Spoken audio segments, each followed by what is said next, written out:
Hello and welcome to livealittlehigher.com. This week we read also again a double portion of Acharei with Kedoshim, Parashat Kedoshim. And in Parashat Kedoshim, we have in the Pasuk, it says, "You shall be holy, for holy am I." And to understand this Pasuk, this commandment that God is putting on us, that He's asking us to be holy people because He Himself is holy, I want to explain it through the eyes of the Alter Rebbe, Rabbi Shneur Salman of Liadi, the author of the Tanya.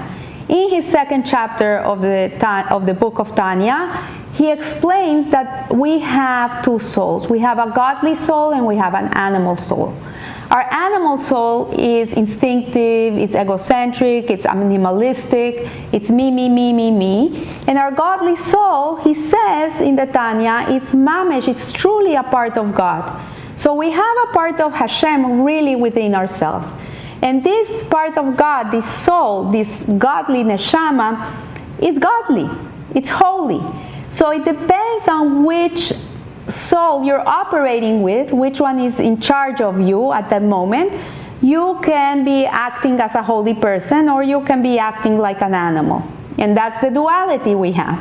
But here in the Torah portion, when Hashem is asking us to be holy because He Himself is holy, He's not asking from us something that we cannot achieve. He's asking something that we do really have within ourselves. We do have the capacity to be holy people, and because of that, it is a mitzvah of the Torah for all the Jewish people that they should be holy. It's not asking some people, the rabbis, the tzaddikim, the very righteous people, you should be holy, let the other people be however they are. No, it's telling us you all have to be holy because we all have holiness within ourselves. We just have to tap into it. So regardless of how we translate the word Kedusha, which means holiness, it clearly represents a state of being. It's not an adjective. It's not something that's describing a person. It's the way this person is. It's the way he breathes. It's the way he thinks. It's the way he speaks and the way he acts. And that's what makes him a holy person. Many people say, but I'm a good person. I'm a good person. I don't do bad to anybody. And yes, maybe there are a lot of good people in the world. I really truly believe that most people in the world are good. They're kind and good. But nevertheless, that doesn't make them holy. It's a whole different connotation. And so once one has achieved all of the virtuous qualities which define upstanding behavior, which makes a person such an incredible human being, then in a different level comes the word Kedusha, holiness. It's a whole different ballgame. So it's a mitzvah which is addressed to everyone. We all have it within ourselves. We can all achieve it. And we're not only meant to be good people and kind people and virtuous people and intelligent people, but more than that, we are commanded to be holy people. So we must understand what this means, what really holiness means. And holiness means that we live our lives thinking about what Hashem wants from us. There's two ways to live your life. One way is, what do I want? What do I think? What do I believe? Me, me, me, me, me. I do what makes me happy. And then there's a second way, which is, what does God want from me? So when a person is living his life with Hashem in front of him all day, is this the dress? Is this dress what Hashem would want me to wear? Is this food the food that God would want me to eat? Is these words that I'm going to say are words that Hashem would like me to say? When a person is always having Hashem in front of him, when he is going through Hashem's way, Derech Hashem, the ways of God, this person has attained holiness. Because he's not living his life operating with his animal soul on what he thinks, he believes, he wants instinctively. He is really a thinking being that wants to be a person that's emulating God, that's living up to Hashem's will. And when you live up to Hashem's will and you do things because this is what Hashem wants from me, then you attain holiness. Thus, when one connects with Hashem, the closer he becomes to the source of Kedusha, he becomes holy. Having said this, we deduce that holiness is a state of spiritual or transcendent goodness, in which one who has achieved the requisite levels of virtue and uprightness is now unrestricted by the limitations imposed by the physical dimension. His goodness soars beyond the here and now, and he's on a complete different plane. Perhaps this is why so much of our religious activity is focused on transmitting to the next generation. So, for example, a person that is walking down the street and he walks next to a restaurant that they're serving baby back ribs with barbecue sauce, a holy person wouldn't say, yuck, I can't, ugh, this is disgusting, you know? Because it's not kosher. A holy person would say, it smells delicious. It smells delicious. My mouth is becoming watery from the smell. But my Father in heaven forbids me to eat this. So I'm not going to eat it. And this is what Rashi explains.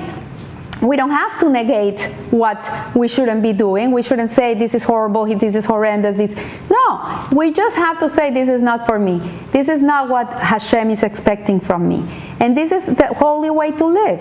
So he's on a completely different plane. Perhaps this is why so much of our religious activity really is focused on teaching our children the laws of kashrut and the Shabbat and the holidays and everything that we do in our way of life, to transmit them the holy way of living, because really we live up to what Hashem expects from us. We don't cook milk with meat, because in the Torah says it's forbidden to cook milk with meat. And it's a hawk. It's one of those mitzvahs that really don't have an explanation.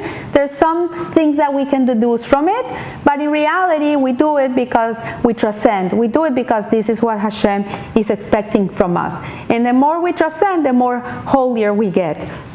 So we believe in perpetuation because our relationship is with Hashem, who is eternal. We do not think only in terms of the present, we're focused on the future. And because our religion is holy and holiness is forever. So when we are able to connect to the truth, to the Emet, to God, to Hashem's essence, we're really living an infinite life. We're not bounded by the finite makeup of this world. So the Jewish people have always understood that it's not enough to be just a good person. It's not enough for a Jew. And for Hashem, it's not enough. A Jew should not only be a good person. It's very nice to be a good person, but this is not the purpose. So holiness means unrestricted goodness, unlimited by the time and place, and given to perpetuation. Thus, parents have sacrificed to inculcate Jewish values and tradition into the minds of their kids, of their little children, in their hearts and in their minds. For if there is no future, then there is no present. If you don't have something to transmit to your children or your grandchildren, then there's nothing to live for right now. What's the purpose? And so there's a following story quoted by Rav Moshe Toledano, which underscores this beautiful idea. And he tells a story that one night in the summer of 2011, there was a funeral that was taking place in Jerusalem of an elderly Jew who had been very, very sick for many years, and he had to endure a lot of pain in his body. And he had passed away. And amongst the people that came to honor this person was Harav Yehiel Michael Stern Shlita, who was the Rav of the Shehunos Ezras Torah in Jerusalem, one of the yeshivas. And in his eulogy, he related the following story. He told that in 1924, Rav Kovno, who was the great leader of European Jewry and the author of the celebrated Devar Abraham and Horav Abraham Duber Kahane Shapiro, was visiting America, and he was known as the Kovner Rav. And he was an incredible genius mind. He was one of the biggest rabbis of the time. And while he was in America, a couple came to visit him, asked to have a meeting with him, hijos with him. They needed to have some clarity in a certain problem that they were having together. And the husband came to this Rav with his wife. She was pregnant, and he came to the Rav, and he said that he was very a little bit angry, that he was very not happy because his wife fasted on Mondays and Thursdays. She had this custom to fast on Mondays and Thursdays, which is something that was reserved for the very righteous people. And while he was very impressed by the pity of his wife, he was very concerned that the fasting would really make her health weak, and also have a problem with the baby, with the pregnancy.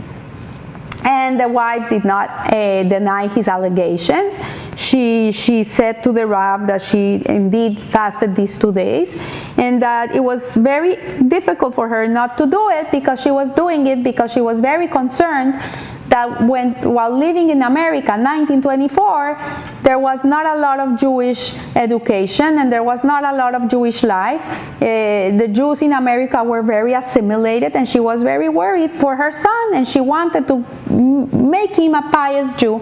She wanted to imbue this baby that was still in her womb with holiness, and this is why she fasted on on Mondays and Thursdays.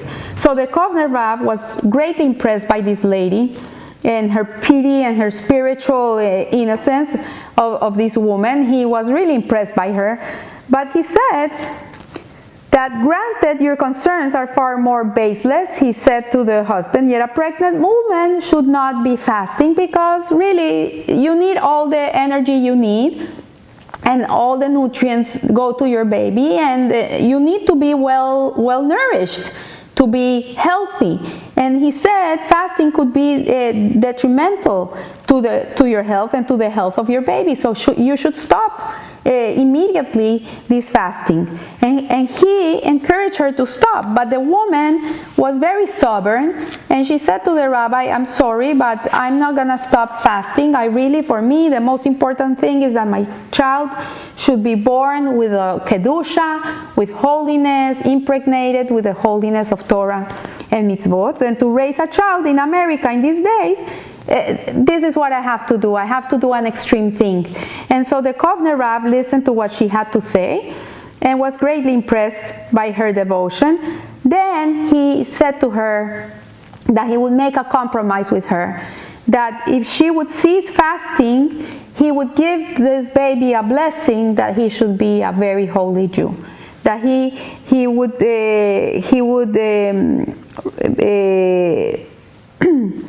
would grow up to be an observant and committed Jew. And he gave them the bracha, the blessing. So this woman was a very, very religious, God-fearing woman. She understood that the blessing of such a great rabbi did have a very big force, because it says that whatever a tzaddik says, Hashem cannot go against it. Whatever he says, that's what's gonna be. And so she acceded to not fast anymore, and because of the blessing of the Kovner Rav.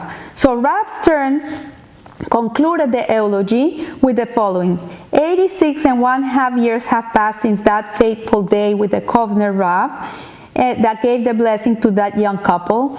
And before us lies the deceased is that baby that was born from this couple. And this man that was born from this couple, Rav Israel Shimon Stern, was a very holy man.